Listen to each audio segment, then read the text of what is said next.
Hello मेरी YouTube family, आप सभी को मेरा प्यार भरा नमस्कार। मैं आपके सामने एक छोटी सी कहानी लेकर आई हूँ। आशा करती हूँ कि आप लोगों को मेरी ये कहानी पसंद आएगी। है तो ये सत्य घटना पर इसको मैं थोड़ा सा बदल रही हूँ। कहानी तो सबकी अपनी सच की ही होती हैं, बस उसकी रूपरेखा इंसान बदल देता है। मैं जब नई नई शादी होकर गई थी बगल के गांव में देखने के लिए, तो वहाँ पे एक बहुत ही अच्छी लेडी थी। उसका 1 साल का बेटा था। वो पिछले 2 साल से अपने मायके नहीं गई थी, और मायका भी कोई बहुत ज़्यादा दूर नहीं था, पास का ही था। उस औरत का नाम था मीना। और मायके से जैसे ही मेरे साथ मेरी मामी लगती हैं, वो गई हुई थी उससे मिलने के लिए। चलो उससे मिल लेते हैं, मीना से मिल लेते हैं।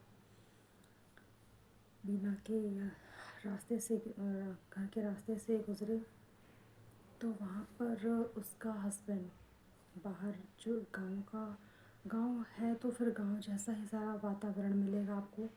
तो वहाँ पर एक मट्टी का होता है घर, और मड़ैया टाइप की। उस मड़ैया के अंदर सब बैठे हुए थे, 2-3 लोग थे, उनके दो दोस्त ही रहे होंगे। और अगर आप लोग गांव गए हैं तो आप लोगों को पता होगा, गांव में हर वक्त हर जगह चौकी या बैठने के लिए नहीं रहता है साधन।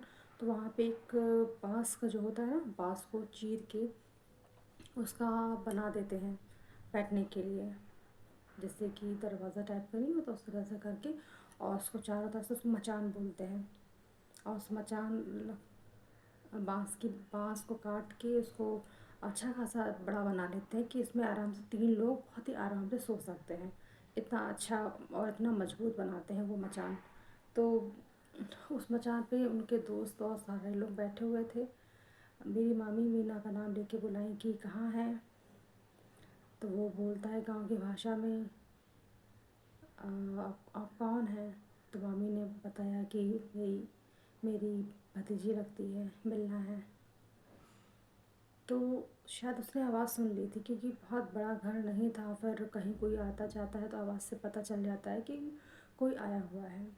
तो उसने सुना आवाज़, जाके उसको बताया। उसका 1 साल का बेटा था। 1 साल का बेटा था, और उसको जाके बताया तुम्हारे मायके से तुम्हारी आई है मिलने के लिए, जाओ उससे मिल लो, बात कर लो। हम लोग निकल आए बाहर की ओर, क्योंकि उसने कहा भी नहीं कि हाँ अंदर आइए या बैठिए या कुछ भी। और जिस अवस्था में वो लेडी बाहर आई, मीना बाहर आई, उसको देख के मेरे पास शब्द नहीं थे। उसका ब्लाउज़ की जो बाहें होती अंदर की तरफ से रगड़ खा के पूरा फटा हुआ था। साड़ी भी बहुत अच्छी नहीं पहनी हुई थी, गंदी सी साड़ी थी, और थी बहुत प्यारी, बहुत बहुत ही प्यारी थी।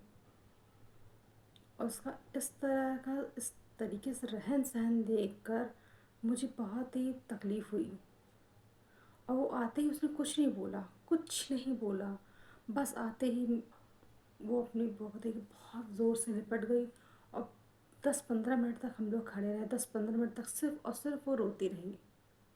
और उसकी मेरी मम्मी लगती, बट उसको तो बुआ लगती हैं।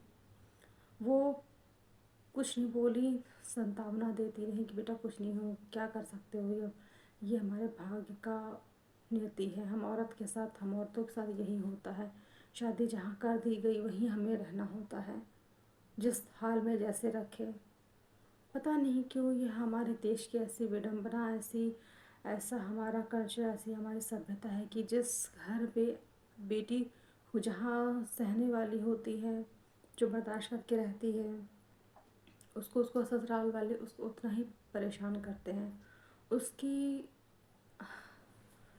उसका रहन सहन देख के मुझे बहुत, आज 7 साल हो गए मेरी शादी को, और आज तक उसका चेहरा मेरी आंखों के सामने से घूमता है। मैं जब भी उस रास्ते से जाती हूँ कभी मैंने नहीं देखा कि उस आंगन से किसी औरत को निकलते हुए। पुरुष ही रहते हैं बाहर, बच्चे भले खेलते रहते हैं। और चूँकि एक बार गई थी, मेरा भी ससुराल पड़ता है तो जाना आना होता है, तो हल्का सा शर्माए टाइप का लगता है क्योंकि काफ़ी कंजस्टेड है गलियाँ।